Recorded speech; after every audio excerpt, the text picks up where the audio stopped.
In previous video, we addressed two pillars of STEM didacticism. Now we will talk about systematic inquiry, which is the third pillar of STEM didacticism. The third pillar refers to children's systematic inquiry in the process of finding a solution to a problem. When we consider systematic inquiry in detail for children, the following statements are illustrative. Focus on the problem, thinking about their approach, trying things to learn. The systematic process required for STEM education emphasizes addressing STEM literacy within the context of the interaction between inquiry, design, optimization, and application of mathematics. Let us now take a detailed look at these interactions.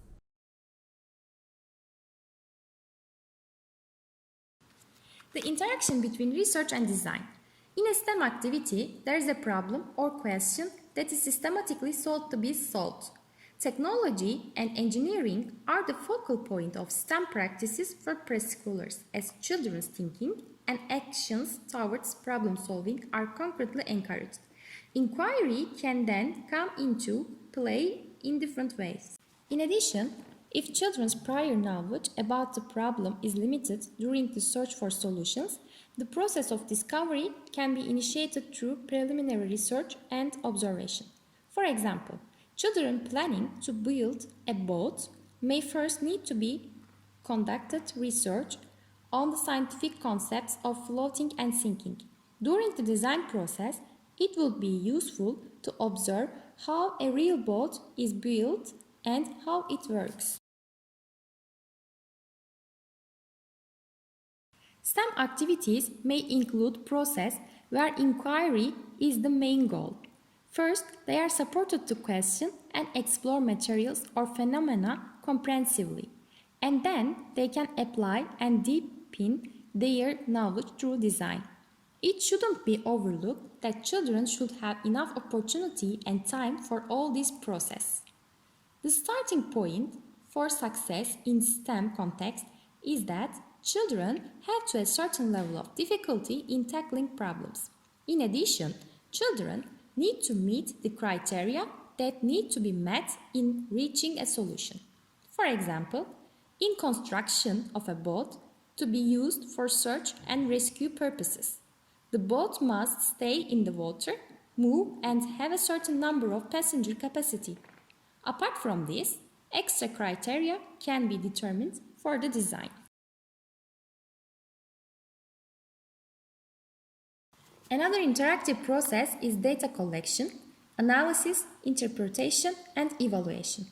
Collecting, analyzing, interpreting, and evaluating data is important for children to be consciously involved in the problem situation and its solution. Collecting, analyzing, interpreting, and evaluating data allows children to learn a lot about constructing knowledge while seeking problem-oriented solutions. This is a difficult process for children to carry out and rarely happens spontaneously. However, they can do so with teacher guidance, as mentioned in the section on thought-provoking and stimulating questions. Let's take a look at what they can do in these processes. First, collecting data. Children look for little animals, such as all kinds of insects, worms, spiders at the playground. They take pictures of the animals they discover. Second, analyzing data. Together with the teacher, the children sort the pictures based on the type of animal they have found.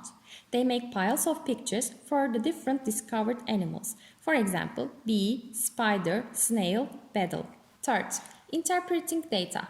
Based on their bar chart of pictures, the children can conclude that they haven't found a lot of animals. They think that they need more soil and plants at the playground. Together with the teacher, they started thinking of all kinds of ideas to change the playground into a favorite spot for little animals. One of their ideas is to put flower pots.